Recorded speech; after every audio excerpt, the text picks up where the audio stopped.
At 5:12 every morning, before the city remembered how loud it could be, Marcus Holloway was already awake. The apartment was small enough that the coffee maker sounded like construction equipment, but he still moved carefully, quietly, so he wouldn't wake his daughter too soon. The kitchen light flickered once before settling into a dull yellow glow. Marcus stood there in a faded gray t-shirt, one hand wrapped around a chipped black mug, the other tightening the laces on worn work boots stained with years of engine grease. 10-year-old Naomi slept down the hall beneath a blanket covered in tiny constellations.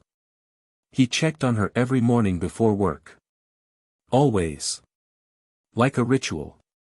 Like proof that despite everything life had taken from him, something beautiful had stayed. Outside, rain tapped softly against the apartment windows. Chicago looked cold even before sunrise. Marcus worked at Whitmore European Auto, a luxury dealership downtown where men in tailored suits sold six-figure cars to people who never looked twice at the mechanics underneath them. He wasn't ashamed of the work. Honest work never embarrassed him. But he knew the look people gave him when they saw grease on his hands. The old truck. The scuffed boots. The exhaustion beneath his eyes.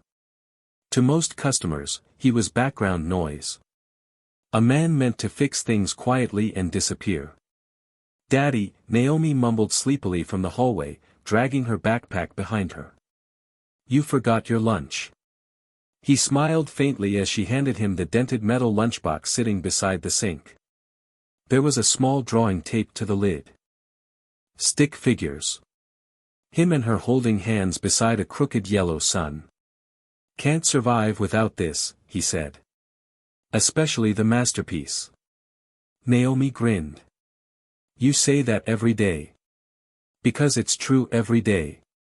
She hugged him around the waist before heading back to finish getting dressed, and for a moment, Marcus closed his eyes. Those moments mattered more than sleep. More than pride.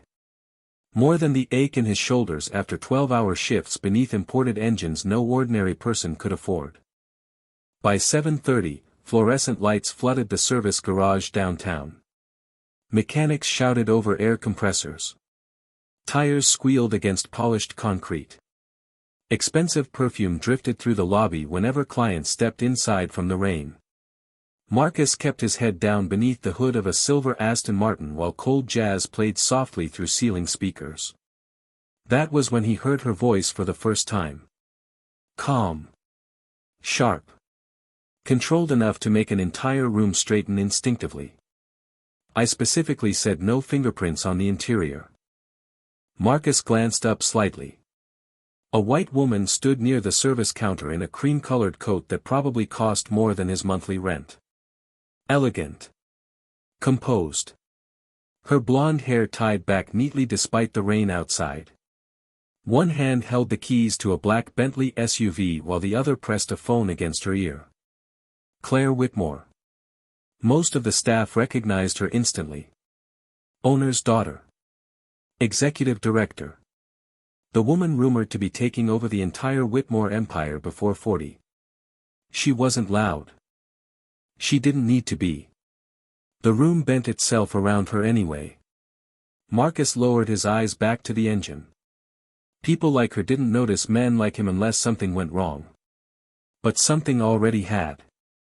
A young porter accidentally brushed against her coat while carrying a toolbox. Coffee splashed across the white fabric. The boy froze. Couldn't have been older than 19. "I'm sorry, ma'am, I didn't mean," obviously, Claire interrupted coldly, staring at the stain. Silence spread through the garage. The kid looked seconds from panic. Marcus saw it immediately. The trembling hands. The humiliation. The fear of losing a job that probably fed somebody at home. Something in Marcus tightened quietly. Then he stepped forward before thinking twice. "There's a sink in the back office," he said calmly, holding out a clean shop towel. "Cold water first. Keeps it from setting." Claire turned toward him slowly. Her eyes moved over the grease on his knuckles. The faded uniform patch stitched with Holloway. The old watch hanging loose around his wrist. For half a second, her expression hardened with the kind of reflex wealthy people developed around working men who spoke too freely. "And you are?" she asked. Marcus didn't flinch. "The mechanic trying to save your coat." A few workers nearby looked down instantly, expecting trouble. But Marcus simply stood there, steady as concrete, the towel still extended toward her. No attitude. No apology. Just quiet certainty. Claire hesitated longer than anyone expected. Then she took the towel. Their fingers barely brushed. Cold from the rain. Warm from the garage. Something unreadable crossed her face before she turned away again. "Fine," she said quietly. "Thank you." But she kept glancing back at him while walking toward the office hallway. Marcus noticed it. So did everyone else. And somehow, that made the room even more uncomfortable. He returned to the Aston Martin without another word. Minutes later, Naomi texted him a photo from school. "Missing you already, Daddy." He smiled despite himself. He had no idea someone else was watching that smile through the glass office wall upstairs. Claire Whitmore stood motionless beside the window, the damp shop towel still folded in her hand. Then she noticed something written carefully across the inside lid of his old lunchbox sitting beside the toolbox below. In a child's handwriting, barely visible from the second floor, "My dad fixes everything." And for reasons she could not explain yet, Claire stopped breathing for a second. The rest of the morning moved differently after that. Not loudly. Not dramatically. Just enough for people to feel it. Marcus could sense the glances now every time he crossed the garage floor. Mechanics who usually ignored him suddenly went quiet when he walked past. The young porter he had helped earlier kept looking at him with confused gratitude, like he still could not understand why someone would step in for him without wanting something back. Marcus ignored all of it. He tightened bolts beneath the Aston Martin, wiped grease from his hands with an old oil rag, and focused on finishing the transmission rebuild before noon. Work first. Always. But upstairs, behind the glass walls overlooking the service floor, Claire Whitmore could not stop thinking about the lunchbox. The childish handwriting. The calm in Marcus Holloway's voice. Most men changed around her. They either became too eager or too defensive. Too polished. Too careful. Marcus had done neither. He spoke to her the same way he probably spoke to everyone else. Respectful. Direct. Unafraid. It unsettled her more than arrogance would have. "You are staring again." Claire blinked and turned from the office window. Her assistant, Rebecca, stood near the doorway holding a tablet against her chest. "Am I at the mechanic downstairs?" "Yes." Claire's expression cooled instantly. "I was looking at the workflow delays." Rebecca almost smiled. Almost. Of course. Claire hated that tone because it carried observation without accusation. She returned her attention to the service report spread across her desk, but the numbers blurred together. Outside, rain streaked across the massive windows overlooking downtown Chicago. Somewhere below, an impact wrench buzzed sharply through the garage like distant thunder. "What do we know about him?" Claire asked suddenly. Rebecca looked surprised. "The mechanic?" Claire pretended to keep reading. "I asked a question." Rebecca tapped her tablet carefully. "Marcus Holloway. 39. Senior Diagnostic Technician. 5 years here. Clean record. Rarely misses work." She paused briefly. "Single father." Claire's eyes lifted before she could stop herself. "One daughter. Naomi. 10 years old." Something tightened quietly inside Claire's chest at that detail. She did not understand why. Maybe because she remembered the drawing taped inside the lunchbox. Maybe because her own father had missed nearly every important moment of her childhood while building the Whitmore empire floor by floor. Anything else? Only that customers request him often. Rebecca glanced toward the garage windows. Apparently he fixes problems other mechanics cannot. Claire said nothing after that. But downstairs, something else was already beginning to unfold. Around lunchtime, an angry customer stormed into the service bay demanding answers about his Bentley.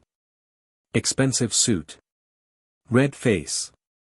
Voice loud enough to silence half the building. I paid 200 grand for this car and now the steering locks at 40 miles an hour, he snapped at the service manager. Do you people even know what you are doing? The manager stammered. Nervous. Sweating. Marcus looked up from his workbench immediately. Something felt wrong. The customer kept shouting while employees exchanged anxious glances. Nobody wanted responsibility for a luxury lawsuit. Then Marcus noticed it. Not the customer. The keys hanging from the service clipboard. His expression sharpened slightly. Sir, Marcus interrupted calmly, stepping forward. Did the problem start after the tire replacement last week? The customer turned sharply. Yeah. Why? Marcus wiped his hand slowly on the rag hanging from his back pocket. Because the wheel sensors were calibrated wrong. Silence hit the garage. The service manager frowned instantly. Marcus, do not, left rear alignment is pulling against the steering module, Marcus continued evenly. It is forcing the lock response. The customer blinked. How do you know that? Marcus pointed toward the Bentley without raising his voice once. Because the front tire is worn unevenly by almost half an inch. Several mechanics turned toward the car immediately.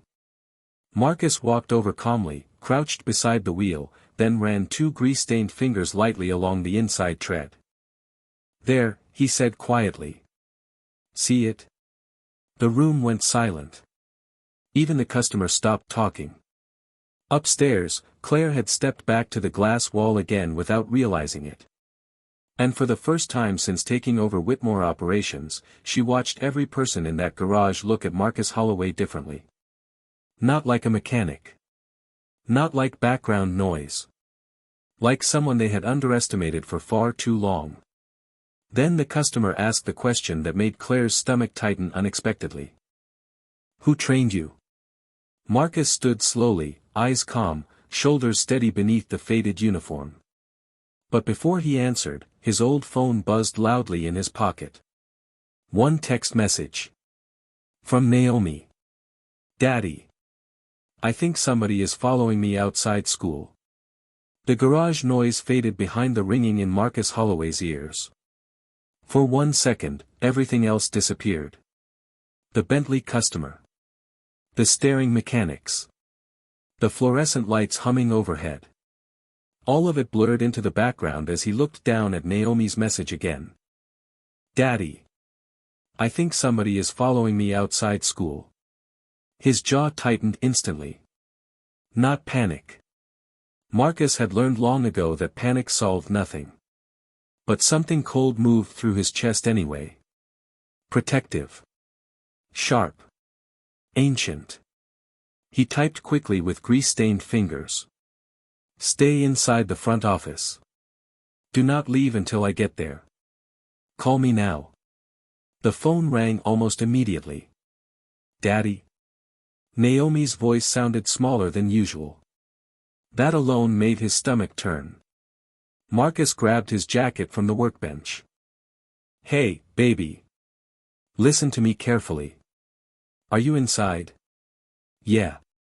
Good girl. Front office. Mrs. Delgado let me stay. Marcus closed his eyes briefly in relief. You did exactly right. Nearby, the service manager was still talking to the angry Bentley customer, but Marcus barely heard him now. He was already moving toward the exit when the manager snapped, Holloway, where are you going? We are not done here. Marcus stopped just long enough to answer calmly. My daughter needs me. We are in the middle of a customer issue. Marcus looked back once. His expression stayed steady, but there was steel underneath it now. Then somebody else can finish it. The room fell silent again. Men twice his size stepped aside without realizing they had done it. Marcus moved through the garage quickly, boots echoing against concrete. Rain still fell outside, thin and cold against the city streets.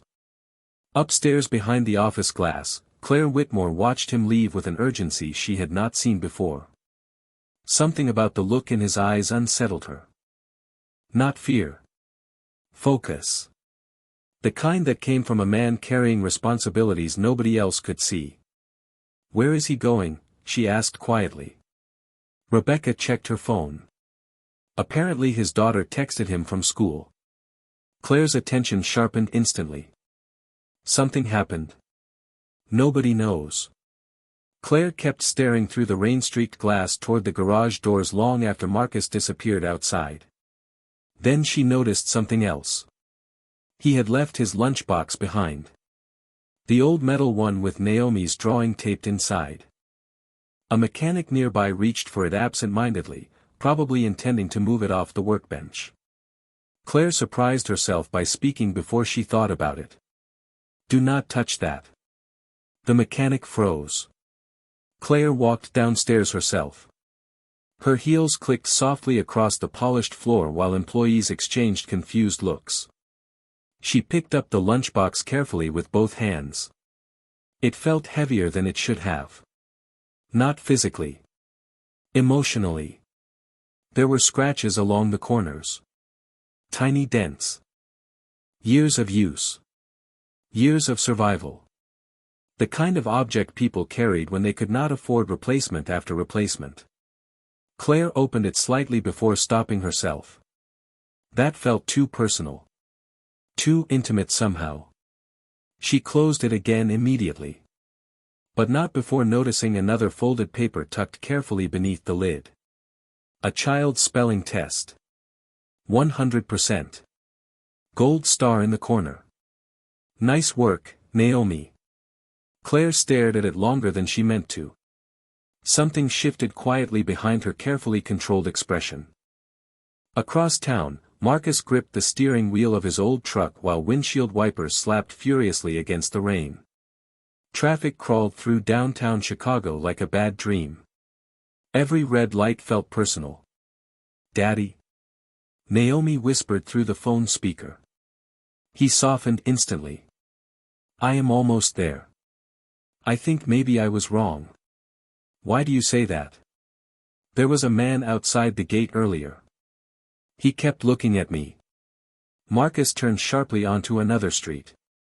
"Did he talk to you?" "No." "Did he come inside?" "No." Marcus exhaled slowly, but the tension stayed lodged beneath his ribs. "Okay. You stay with Mrs. Delgado until I walk in myself. Understand?" "Okay." A pause followed. Then quieter. "I knew you would come." That sentence hit harder than fear ever could. Marcus swallowed once, eyes fixed on the rain-covered road ahead. "Always," he said softly. "You never have to wonder about that." Back at Whitmore European Auto, Claire still stood beside Marcus's abandoned toolbox. Employees moved carefully around her now, unsure why the executive director seemed unable to walk away from a mechanic's lunchbox. Then Rebecca stepped closer, lowering her voice. "Miss Whitmore, there is something else." Claire looked up. "What?" Rebecca hesitated briefly. "The Bentley customer from earlier?" "Yes. He just asked if Marcus Holloway used to work for Lockridge Performance Engineering." Claire frowned slightly. "Why would that matter?" Rebecca's expression shifted. "Because that company only hired elite military mechanics and race engineers." Claire looked slowly toward the rain outside the garage windows. And for the second time that day, she realized the man everyone overlooked might not be who they assumed at all. Naomi was waiting beside the front office window when Marcus finally pulled into the school parking lot. Rainwater rolled down the windshield in silver streaks while children hurried toward buses beneath colorful umbrellas. The moment Naomi saw his old truck, her shoulders dropped in relief. Marcus stepped out fast, boots splashing through shallow puddles, and Naomi ran straight into him before he even reached the sidewalk. He caught her automatically, one hand protecting the back of her head the way fathers did without thinking. "You are okay," he murmured softly. Naomi nodded against his chest. "I told you I knew you would come." Marcus held her a second longer than usual before pulling back carefully. "Show me where you saw him." Mrs. Delgado, the school secretary, stood near the office doorway with concern written across her face. "She did the right thing," she said quietly. Marcus nodded respectfully. "Thank you for staying with her." The older woman studied him for a moment. "You always come fast when she calls." Marcus glanced toward Naomi beside him. "That is the job." Outside the front gate, the street already looked ordinary again. Parents. Traffic. Rain. Nobody suspicious. Nobody lingering. Still, Marcus scanned everything carefully.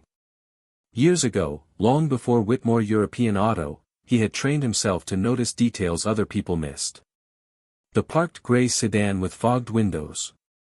The man smoking beneath the awning across the street. The reflection moving briefly in a storefront mirror. Nothing immediate felt dangerous. But something still bothered him.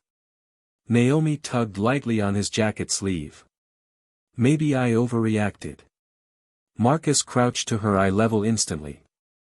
"No," his voice stayed calm but firm. "You trusted your instincts.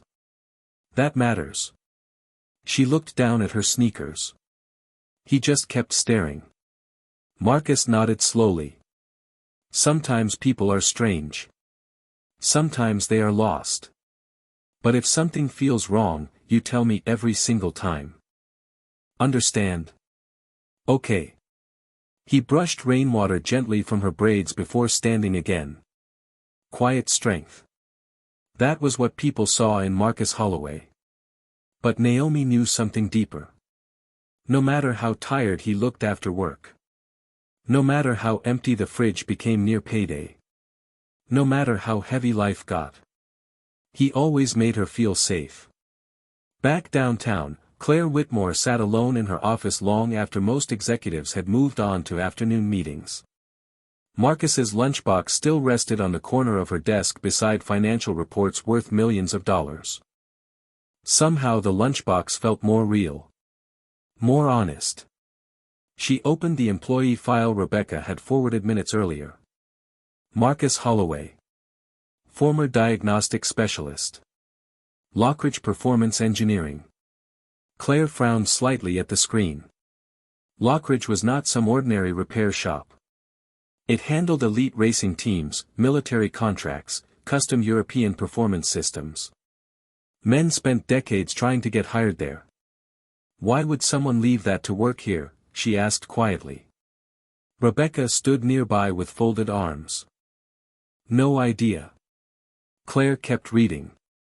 Then her eyes stopped suddenly on one line buried deep in the employment history. Recommendation declined due to personal leave following family emergency. No explanation attached. Something about that sentence sat heavily with her. Personal leave. The kind corporations wrote when real pain made people uncomfortable. She leaned back slowly in her chair, staring through the rain-covered windows toward the garage below. Marcus Holloway had the posture of someone who had survived disappointment without letting it poison him. That was rare. Especially in men who had every reason to become bitter. Downstairs, mechanics were still talking quietly about him. "You hear where he used to work?" No wonder he spotted that Bentley issue in 30 seconds. "Why is a guy like that fixing transmissions here?" Marcus returned nearly an hour later with Naomi asleep in the passenger seat beneath his old army jacket. Rain still clung to his shoulders as he stepped back into the service garage. Conversation stopped again. He noticed it immediately. The strange tension. The new curiosity in people's eyes. Marcus hated attention. Attention usually came right before trouble. Holloway. He looked up. Claire Whitmore stood near the service bay entrance holding his metal lunchbox carefully in both hands. Her cream-colored coat was gone now, replaced by a dark charcoal blazer that somehow made her look even colder against the fluorescent lights. But her eyes looked different than before. Less distant. More thoughtful.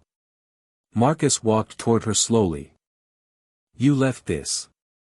"Thank you."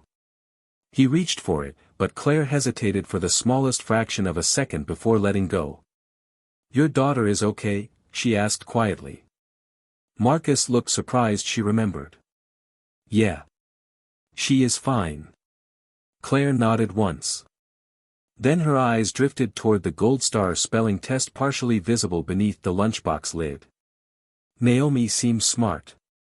Marcus's expression softened instantly at the mention of his daughter. "She gets that from her mother." The sentence landed heavier than Claire expected. She noticed the pause afterward. The grief hidden carefully beneath his calm tone. He said it like a man who still carried someone missing beside him every single day. Claire looked at him differently after that moment. And Marcus noticed it immediately. The moment passed quietly, but neither of them forgot it. Marcus took the lunchbox carefully from Claire's hands, nodding once in appreciation before turning back toward his workbench. No flirtation. No awkwardness. Just a tired father returning to work because bills did not pause for emotional moments. Claire watched him longer than she should have. There was something disarming about the way he carried responsibility. No performance. No self-pity. Just steady endurance. Most people around money learn to advertise their suffering like currency. Marcus hit his. That night the garage slowly emptied beneath the glow of fluorescent lights. Rain continued tapping softly against the high windows while downtown traffic blurred into rivers of red taillights outside. Marcus stayed late finishing the Bentley recalibration himself even though it technically was not his assignment anymore.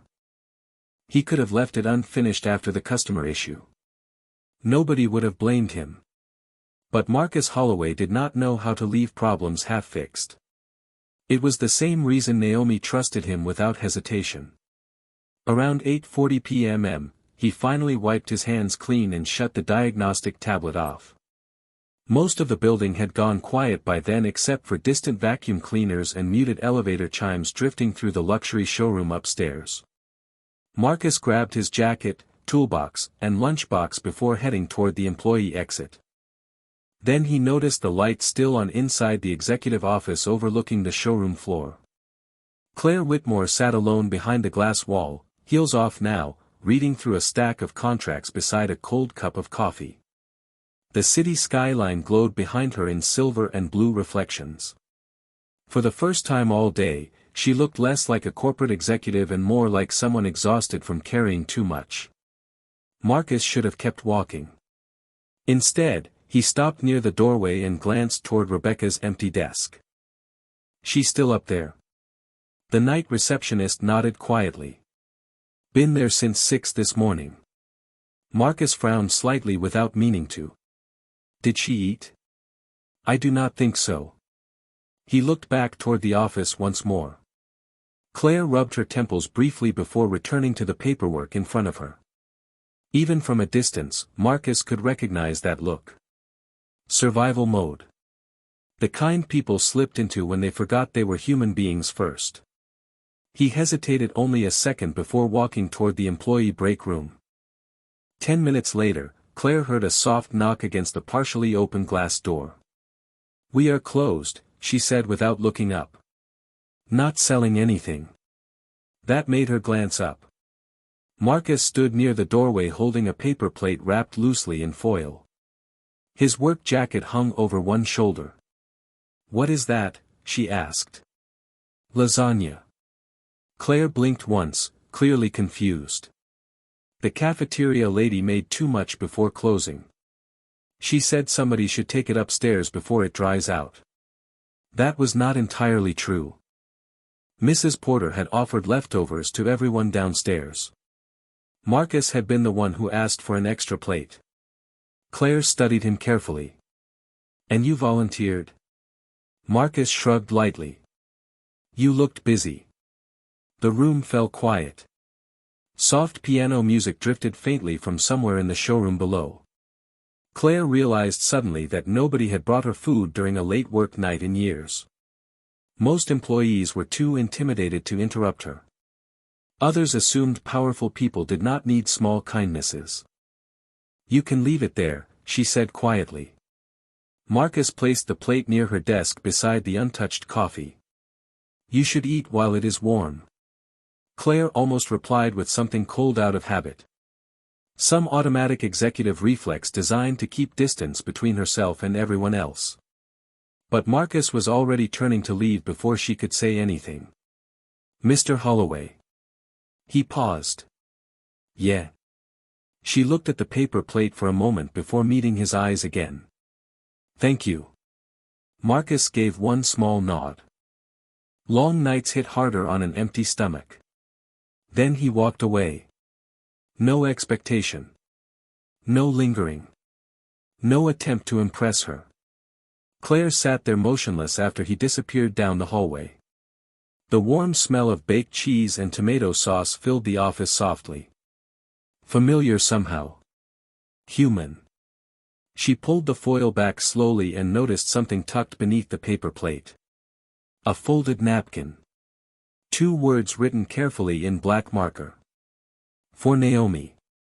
Claire frowned in confusion until she realized the cafeteria leftovers had probably been meant for his daughter. He had given it to her instead. That realization landed deeper than she expected. Downstairs near the exit, Marcus checked his phone. One new message from Naomi. Did you remember dessert this time? Marcus smiled faintly to himself. Then his smile disappeared when another notification appeared directly beneath hers. Unknown number, Lockridge remembers you. Call before someone else does. Marcus stared at the message for several long seconds while cold rain drifted through the dealership parking lot around him. Lockridge remembers you. Call before someone else does.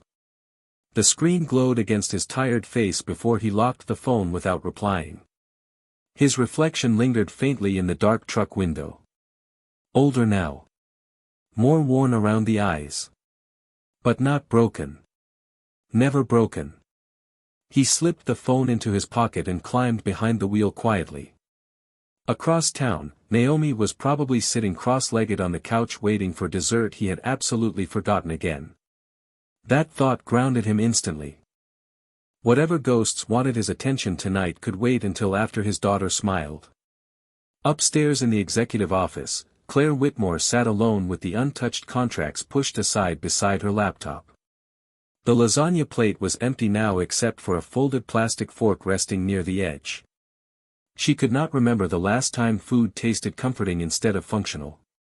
Her eyes drifted again toward the napkin Marcus had left beneath the plate. For Naomi. Such a small thing. But somehow it told her more about him than any employee file could. Most people protected what little they had. Marcus gave it away without hesitation. Claire leaned back slowly in her chair while Chicago lights flickered beyond the glass walls like distant stars. Then her phone buzzed. Her father's name appeared across the screen. Richard Whitmore. She exhaled once before answering. It is almost 10.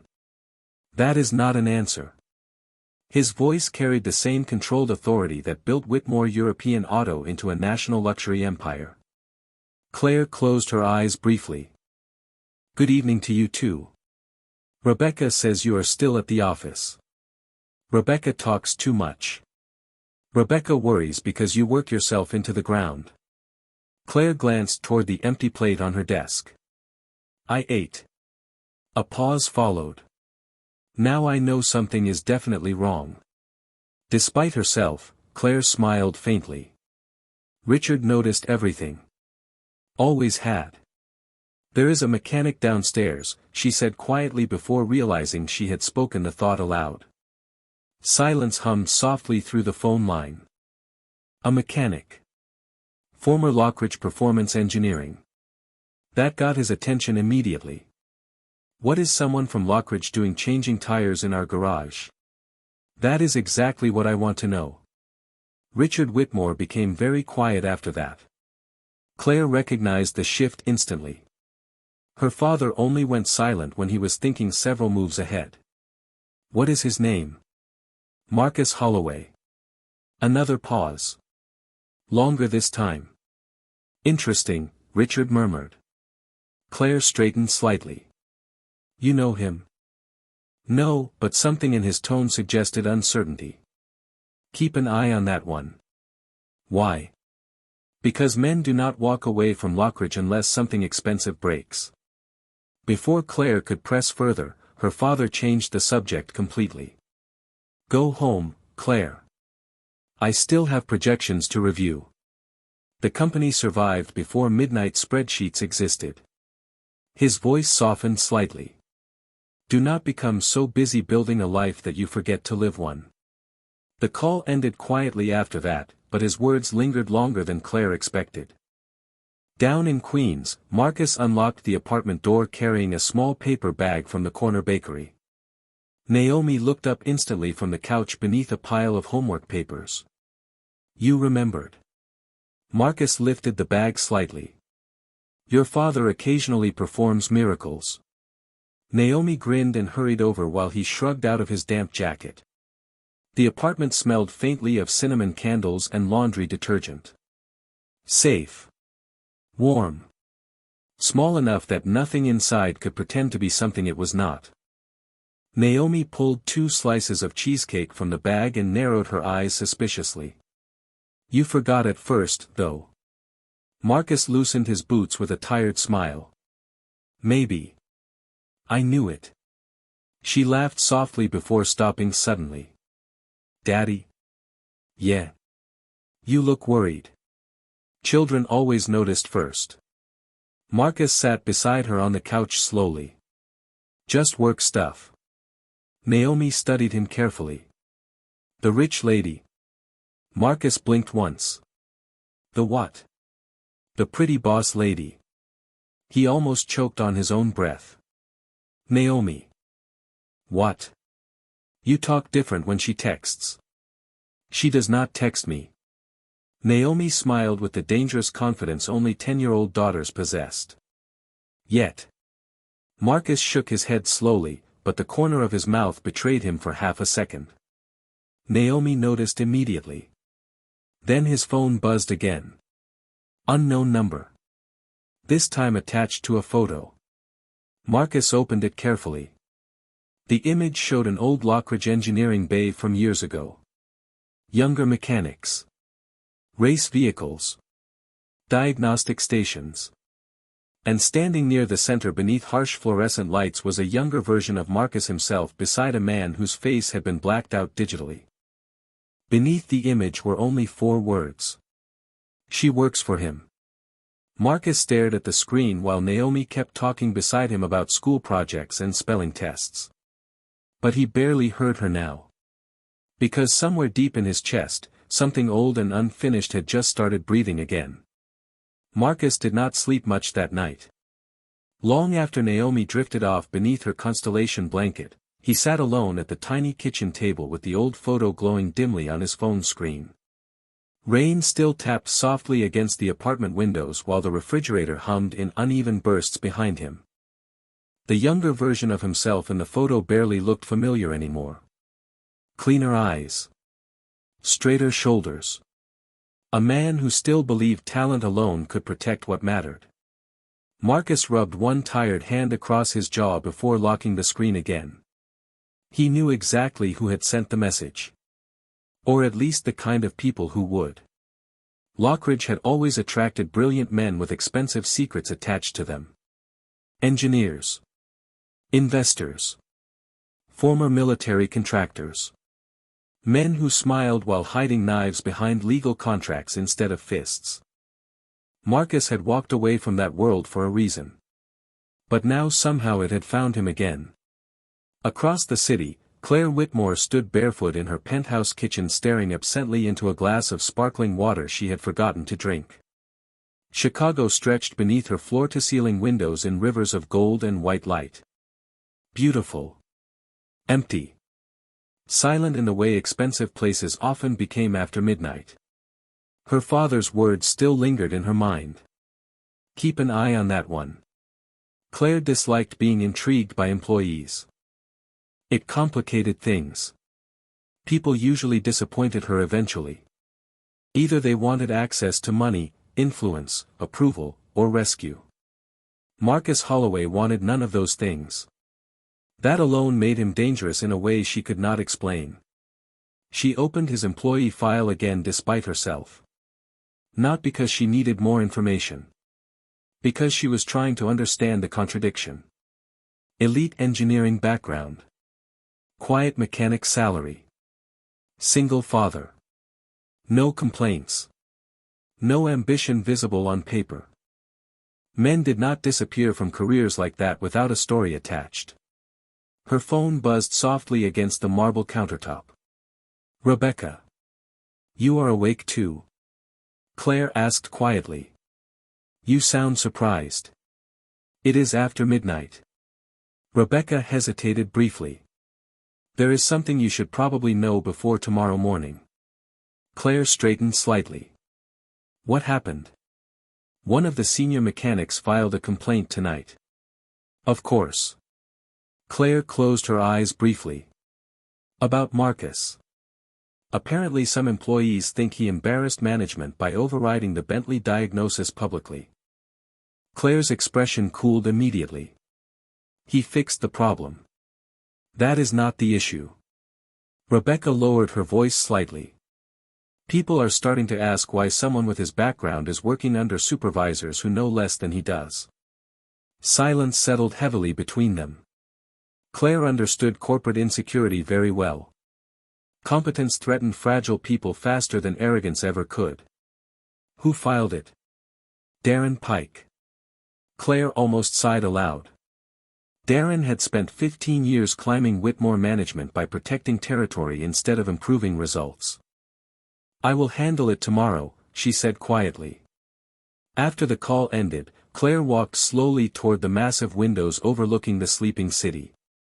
Somewhere out there, Marcus Holloway was probably fixing homework sheets at a kitchen table while people inside her company quietly positioned themselves against him already. Something about that thought bothered her more than it should have. Morning came gray and cold. Marcus arrived at Whitmore European Auto before sunrise like always, coffee steaming from a battered thermos in one hand. The service garage smelled of motor oil, wet concrete, and burnt toast from the employee lounge. But the atmosphere felt different immediately. Conversation stopped when he walked in. Not openly hostile. Worse. Careful. Measured. Darren Pike stood near the service desk pretending to review paperwork while watching Marcus too closely. Marcus noticed everything without reacting. Years ago he learned silence revealed more than confrontation ever did. Morning, one mechanic muttered awkwardly. Marcus nodded once. Morning. Then he headed toward his toolbox. But something was wrong. The top drawer sat slightly open. Marcus froze for the briefest second before stepping closer. Inside, his diagnostic scanner was missing. So were several custom calibration modules he personally maintained. Nobody else in the garage even knew how to use them properly. Marcus looked around slowly. No panic. No accusation. Just observation. Darren Pike approached moments later with fake concern written across his face. Problem, Holloway. Marcus closed the drawer carefully. Some tools are gone. Darren shrugged immediately. Maybe you misplaced them. Marcus met his eyes calmly. I do not misplace tools. The tension sharpened instantly around them. Nearby mechanics pretended not to listen while absolutely listening. Darren crossed his arms. Well, unless you have proof somebody took them, I suggest you focus on your actual job description. Marcus stayed silent. That silence irritated Darren more than anger would have. Then a new voice cut cleanly across the garage behind them. I agree. Everyone turned. Claire Whitmore stood near the entrance in a charcoal coat with rain still clinging lightly to her hair. Her expression was unreadable. He should focus on his actual value to this company. Darren's face drained slightly of color. And Marcus realized very quickly that this morning was about to become far more complicated. The entire garage went still after Claire Whitmore spoke. Even the air compressors seemed quieter somehow. Darren Pike forced a stiff smile that did not reach his eyes. "Miss Whitmore, I was only saying employees should remain within assigned responsibilities." Claire stepped farther onto the service floor, heels clicking softly against concrete stained by years of oil and rainwater. "Interesting," she said calmly. "Because from what I have seen, Mr. Holloway's responsibilities appear to include saving this dealership from expensive lawsuits." A few mechanics lowered their heads instantly to hide reactions. Darren swallowed hard. Marcus stayed silent beside his half-open toolbox, one grease-stained hand resting lightly against the metal drawer. He hated public conflict. Especially when wealthy people turned ordinary workplaces into performance stages. Claire looked toward the empty slot where the missing scanner should have been. "How much equipment is gone?" "About $4,000 worth," Marcus answered evenly. Darren scoffed too quickly. "That seems exaggerated." Marcus finally turned toward him fully. "One calibration module alone costs $1,800. Silence. Darren looked away first. Claire noticed. She noticed everything. "Security footage," she said simply. Darren stiffened slightly. The cameras near the service bays were under maintenance last night. Rebecca appeared near the garage entrance almost immediately, tablet already in hand. Actually, she corrected politely, only cameras 3 and 4 were offline. Bays 1 through 6 remained active. Darren's face changed color again. Marcus watched the exchange quietly, expression unreadable. He had spent years around powerful men lying through polished smiles. Darren Pike was not nearly skilled enough to fool him. But Marcus also understood something else. Public humiliation poisoned workplaces faster than theft sometimes did. Claire stepped closer to Marcus's toolbox. "Did anyone else have access?" "Management keys open every bay," Marcus replied calmly. Darren folded his arms defensively.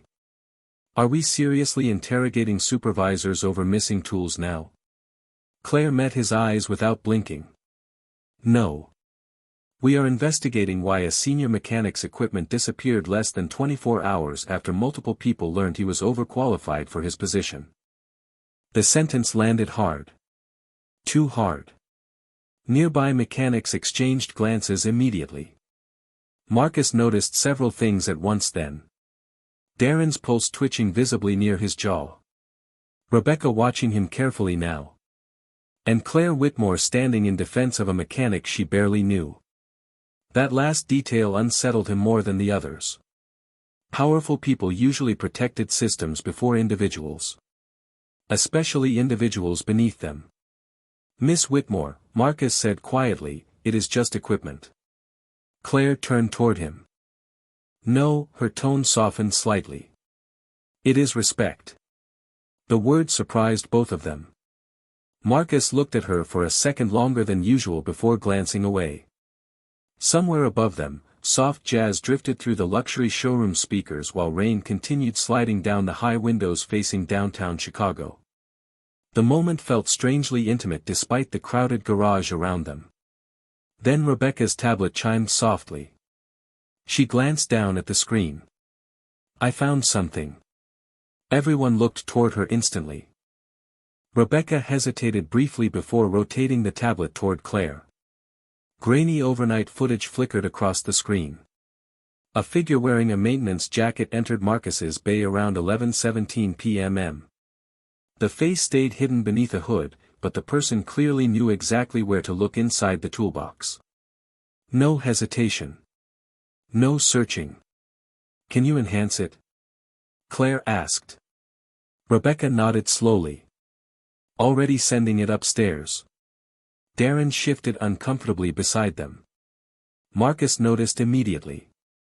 "You seem nervous," he said quietly. Darren's eyes snapped toward him. "Watch yourself." Marcus did not react to the threat buried underneath the words. He simply reached into his pocket, pulled out his old thermos, and took one calm sip of coffee while holding Darren's gaze. That composure irritated insecure men more than anger ever could. Claire saw it happen in real time. She also saw something else. Marcus never tried to dominate rooms.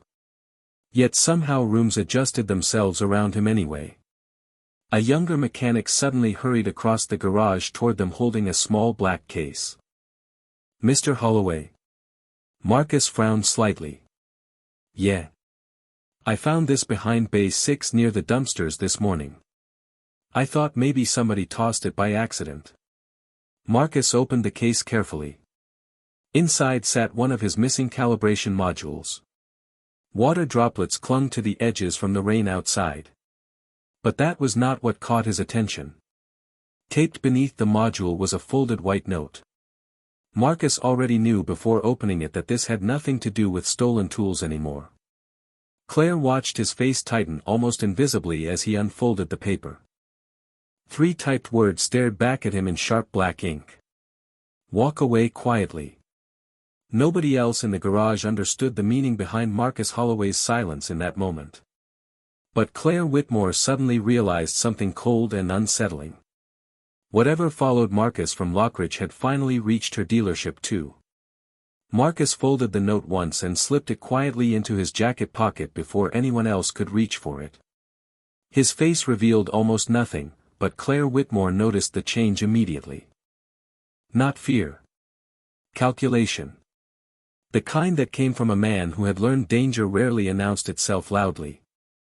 Darren Pike tried to force a dismissive laugh. "Probably some stupid prank." Marcus looked toward him calmly. "Maybe." The single word landed heavier than an argument would have. Claire studied Marcus carefully. "Do you know who sent it?" No, technically true. But Claire sensed the distance between truth and omission instantly. Rebecca seemed to notice it too. Around them, the service garage had become painfully quiet. Employees pretended to work while absolutely listening. Rumors traveled faster than engines in places like this. Marcus understood that. Which was exactly why he stepped away from the tension instead of feeding it. He picked up the recovered module, wiped rainwater carefully from its casing with his oil rag, and slid it back into the toolbox drawer. Precise movements.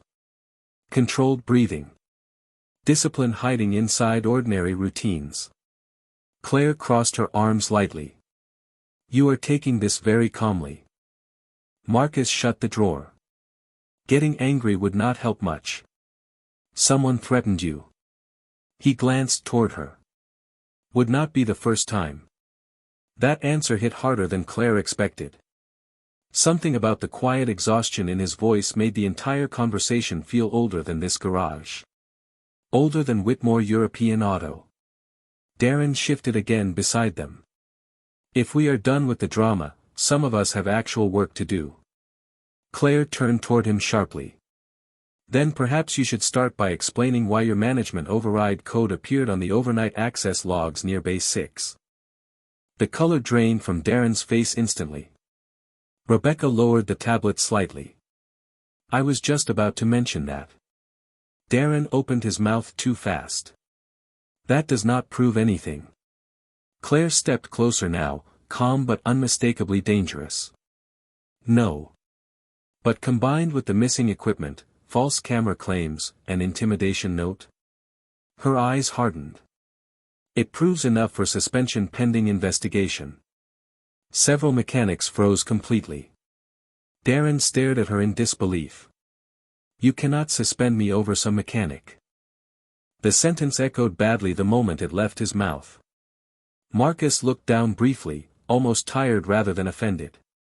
Claire's expression cooled into something sharp enough to cut glass. "No," she said softly. "I am suspending you because this company does not punish competence to protect fragile egos."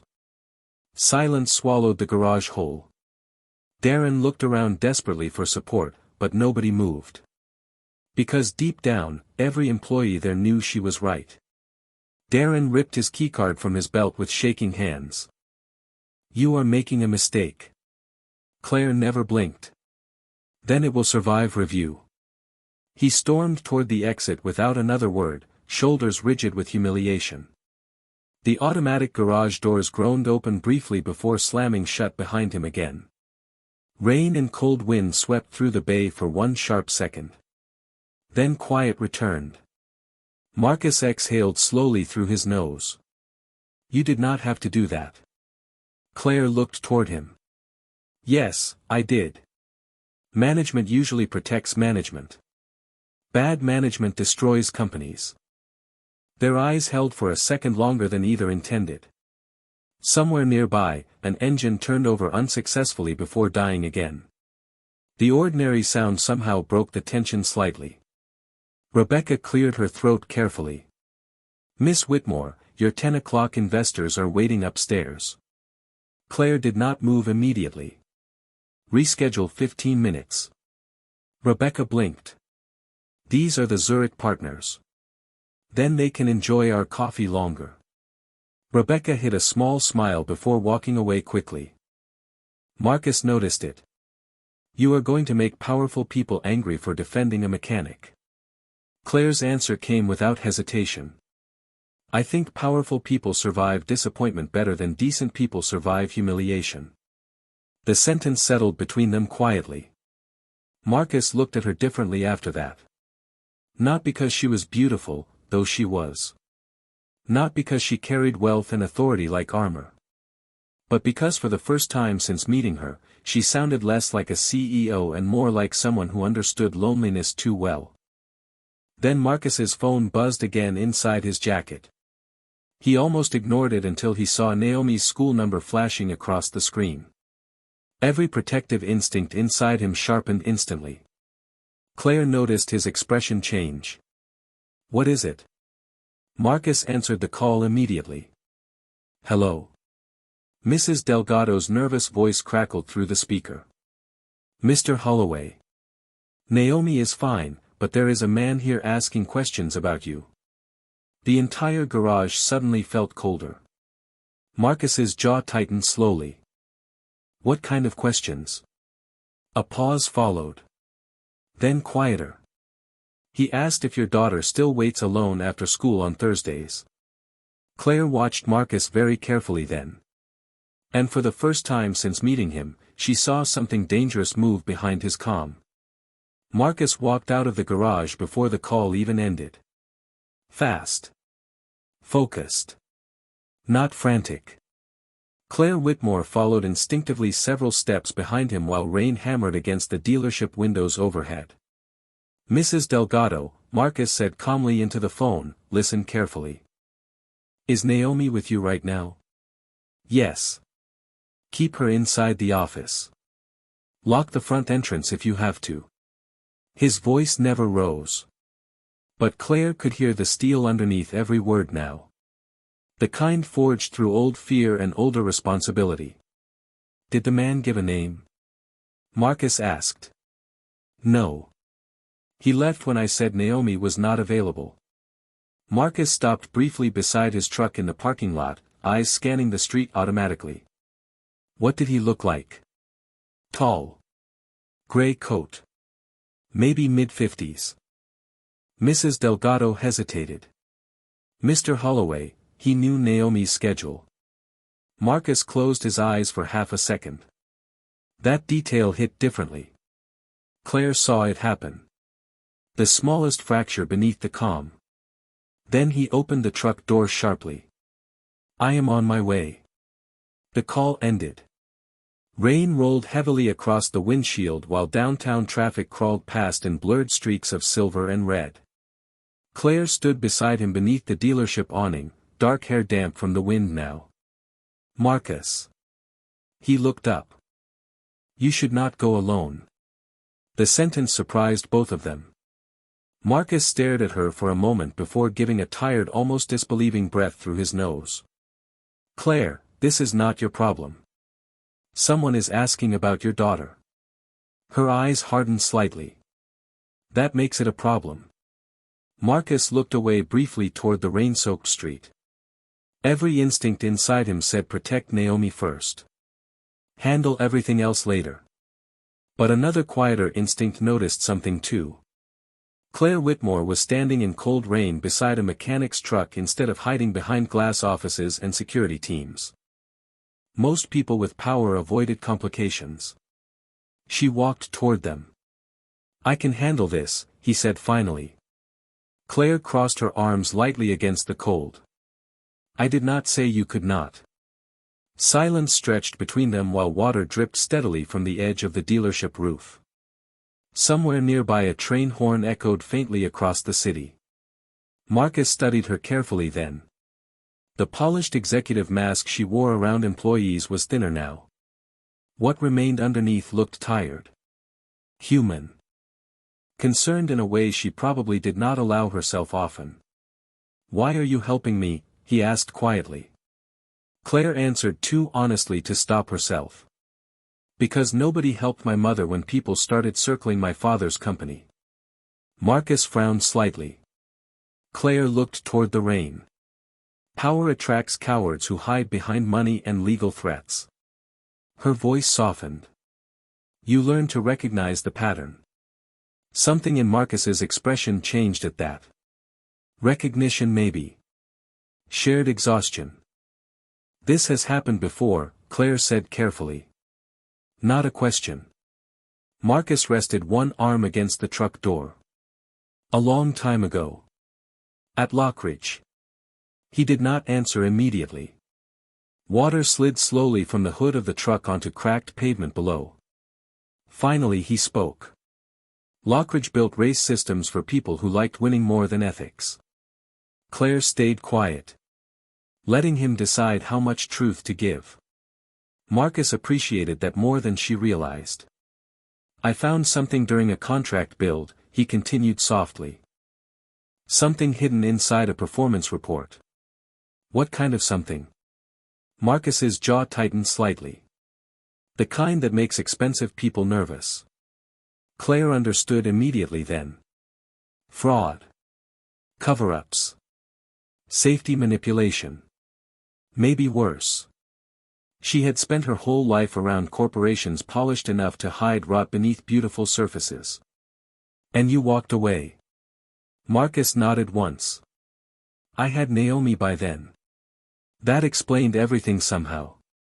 Claire looked down briefly at the grease stains still faintly visible along his knuckles. This man had given up an elite engineering future to keep his daughter safe. No speeches. No self-congratulation. Just sacrifice carried quietly like breathing. Then Marcus's phone buzzed again. Another unknown number. This time only one sentence appeared. You should have stayed gone. Claire saw his face darken slightly. Marcus, but before she could finish, headlights suddenly swept across the parking lot entrance. A black luxury sedan rolled slowly past Whitmore European Auto without stopping. Dark windows. Expensive. Deliberate. Marcus recognized the vehicle instantly. Claire noticed because all warmth disappeared from his expression at once. The sedan paused briefly at the intersection ahead like the driver wanted to be seen. Then it vanished into downtown traffic. Claire looked back toward Marcus. You know that car? Marcus stared at the rain-covered street long after the taillights disappeared. Yeah, he said quietly. I do. Then for the first time since she met him, Claire Whitmore realized Marcus Holloway was not hiding from failure. He was hiding from people powerful enough to reach into his life whenever they wanted. Marcus drove through the rain with both hands tight on the steering wheel while Claire followed behind him in her black SUV. Chicago traffic blurred beneath streetlights and wet pavement, the city glowing cold and restless around them. Neither of them spoke during the drive. But Claire kept watching the old truck ahead of her through the windshield. The faded paint. The slight pull in the rear alignment. The way Marcus never drove aggressively even now. Most frightened men sped recklessly when panic took over. Marcus drove like a father, making sure he arrived alive. When they reached Naomi's school, Mrs. Delgado was waiting near the front entrance beneath a flickering exterior light. Naomi stood beside her, clutching her backpack tightly against her chest. The moment she saw Marcus step from the truck, she ran toward him immediately. He crouched automatically, arms catching her before momentum carried them both sideways in the rain. "You okay?" he asked softly. Naomi nodded quickly. "I stayed inside like you said." "Good." His hand rested protectively against the back of her head for one quiet second. Claire watched the exchange from several feet away beside her SUV. Something inside her chest tightened unexpectedly. Not envy exactly. More like grief for something she never really had growing up. Safety without conditions. Naomi finally noticed Claire standing nearby. "Oh." She blinked up at Marcus. "That is the pretty boss lady." Marcus closed his eyes briefly. Claire almost laughed despite the tension hanging over everything. Naomi stepped forward politely beneath the school awning. "Hi." Claire softened immediately. "Hi, Naomi. Daddy said you own the fancy cars." Marcus muttered quietly, "I did not say fancy." "You kind of did." Claire smiled faintly before kneeling slightly to Naomi's height. "Your father fixes the fancy cars. That is more important." Naomi considered that seriously for a second before nodding. "Yeah. He fixes everything." The sentence landed harder than anybody expected. Marcus looked away briefly toward the rain while Claire's expression changed almost invisibly. Mrs. Delgado stepped closer then, lowering her voice. "The man left before security arrived." Marcus nodded once. "Did he say anything else?" "Only that old mistakes have consequences." Claire's attention sharpened immediately. Marcus stayed outwardly calm, but she saw the muscle tighten along his jaw again. "Did you recognize him?" Claire asked carefully. Marcus answered without hesitation this time. "No." But she knew now when he lied to protect people. Especially children. Naomi tugged gently on Marcus's sleeve. "Daddy?" "Yeah, baby. Are we in trouble?" The question cut through all the adult tension instantly. Marcus crouched again until they were eye level. "No," his voice stayed steady. "Some people from my old job are being annoying. That is all." Naomi frowned. "Like school bullies?" Marcus almost smiled. "Something like that." Claire watched Naomi relax immediately after hearing his voice. No speeches. No dramatic promises. Just trust built over thousands of ordinary moments. It struck Claire then how rare that kind of man actually was. On the drive back toward Queens, Naomi fell asleep in the passenger seat within 15 minutes, curled beneath Marcus's old jacket with one sneaker half untied. Claire followed behind again through quiet city streets until Marcus finally pulled beside his apartment building. This time she parked too. Marcus stepped carefully from the truck, confusion crossing his face as Claire approached through the cold night air. "You do not have to keep doing this," he said quietly. Claire glanced toward Naomi sleeping inside the truck. "Maybe I know what it feels like when powerful people start circling." Marcus studied her carefully beneath the yellow apartment streetlight. Rain had finally stopped, leaving only silence and distant sirens somewhere downtown. "Claire." It was the first time he used her first name. Soft. Careful. Like he was not fully certain he should. She noticed immediately. So did he. "I appreciate what you are trying to do," he continued quietly. "But this situation is older than Whitmore." "Then tell me the truth." Marcus looked away toward the dark apartment windows above them. "The truth gets expensive." Claire crossed her arms lightly against the cold. "I can afford expensive." That almost made him smile again. Almost. Then Marcus's phone buzzed one more time in his pocket. Unknown number again. This time there was no text. Only an audio file. Marcus stared at the screen while something cold moved slowly through his chest. Claire saw it happen instantly. What is it? Marcus pressed play reluctantly. Static crackled softly at first. Then a man's voice emerged low and distorted through speaker interference. You should have taken the settlement, Marcus. Naomi stirred faintly asleep inside the truck as the recording continued. Because now your daughter knows your face, and so do we. The recording ended, but the silence afterward felt louder than the voice itself. Marcus stood motionless beside the truck while cold night air drifted through the quiet Queen Street. Claire Whitmore watched him carefully beneath the glow of the apartment building light. For the first time since meeting him, Marcus looked less like a mechanic and more like a man carrying a war nobody else could see. Naomi stirred again in the passenger seat, murmuring softly in her sleep before settling beneath the jacket. Marcus locked the phone screen immediately. She cannot hear this stuff, he said quietly. Claire nodded once. Then stop pretending you can handle it alone. Marcus leaned one hand against the truck roof, exhaustion pressing visibly into his shoulders now. Claire, no, her voice softened but stayed firm. Someone is threatening your daughter because of something connected to your past. That stopped being just your burden the second they brought a child into it. Marcus looked down briefly. He hated how reasonable she sounded. More than that, he hated the truth underneath it. Because deep down he already knew the situation had escalated beyond quiet avoidance. He had spent years staying invisible on purpose. Cheap apartment. Ordinary mechanic job. Old truck. No social life. No attention. Everything carefully designed to protect Naomi from people with long memories and expensive reach. But now somehow those people had found him anyway. Claire stepped closer carefully. Not invading his space.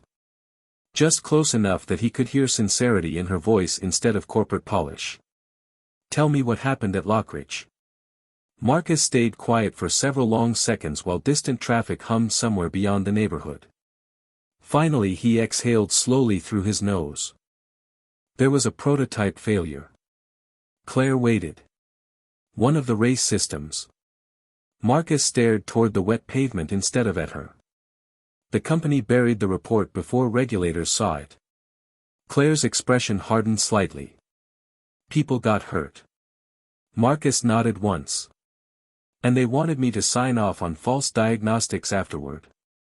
The weight behind those words settled heavily between them.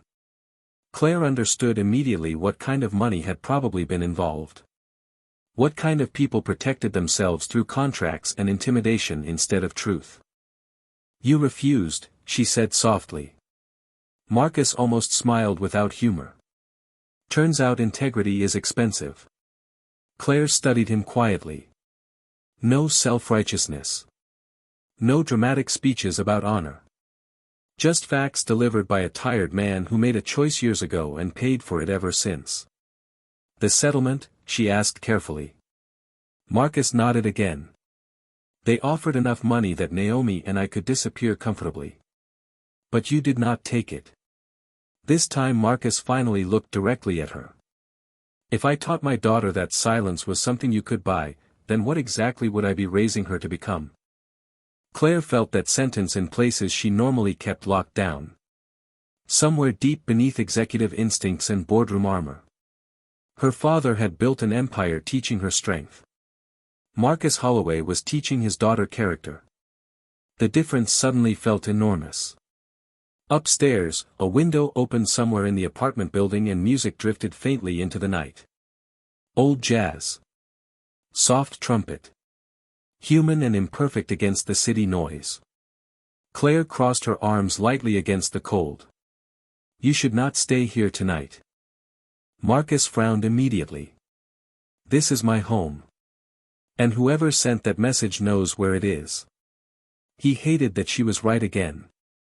Claire noticed the conflict moving behind his eyes. Pride versus protection. Dignity versus survival.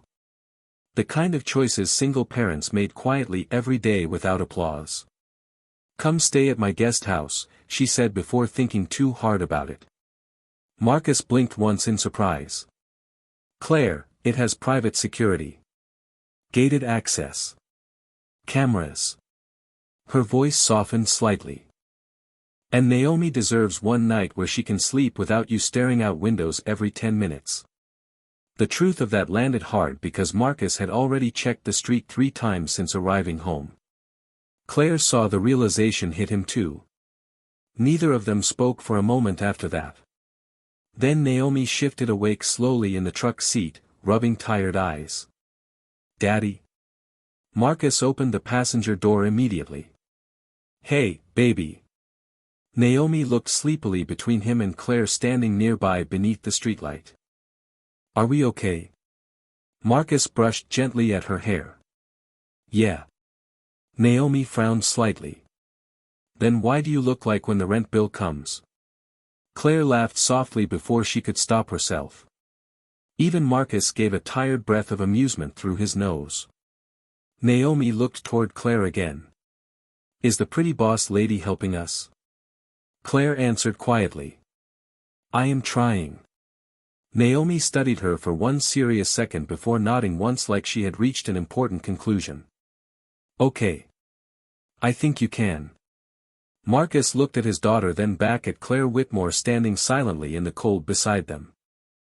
And for the first time in years, something unfamiliar slipped carefully through all the walls he built around his life. Trust. The guest house sat behind the Whitmore estate on the north side of the city, hidden beyond iron gates and tall maple trees glowing silver beneath midnight security lights. It was larger than Marcus's entire apartment building, but strangely quiet inside. No cold luxury. No museum stiffness. Just warm lamps, soft carpet, bookshelves, and the faint smell of cedar wood drifting through the hallway. Naomi fell asleep almost immediately in the upstairs bedroom after Claire found extra blankets and hot chocolate in the kitchen herself instead of calling staff to do it. Marcus noticed that too. Powerful people usually delegated care.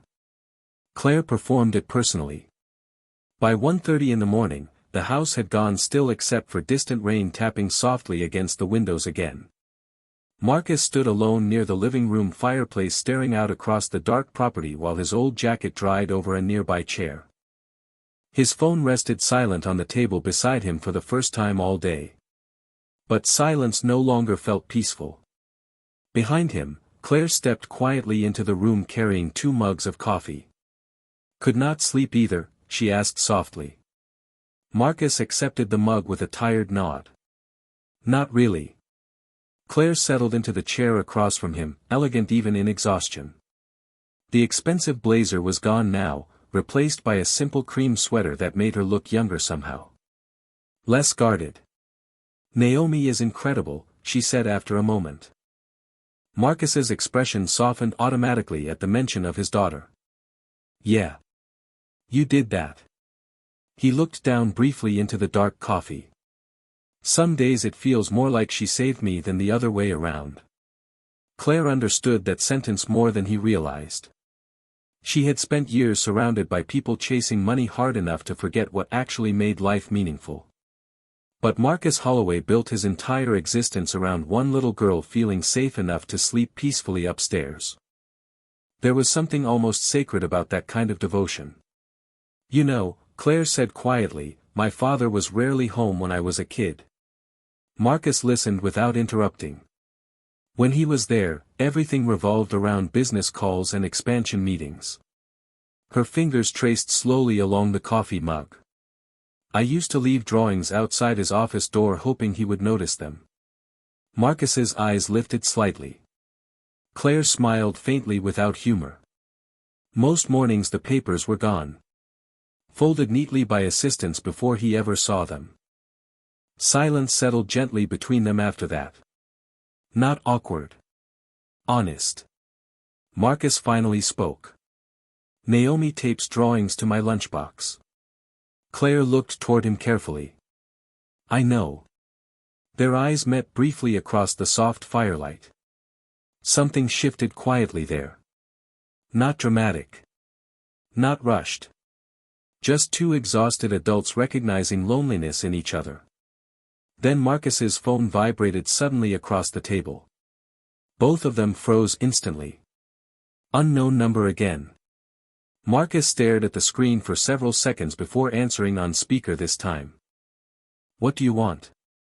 Static crackled softly. Then the same distorted male voice returned. Calm. Controlled. "You always were difficult to buy, Marcus." Claire's posture straightened immediately. "Who is this?" The voice ignored her completely. "You should have understood something years ago." Marcus's expression hardened slightly. "And what is that?"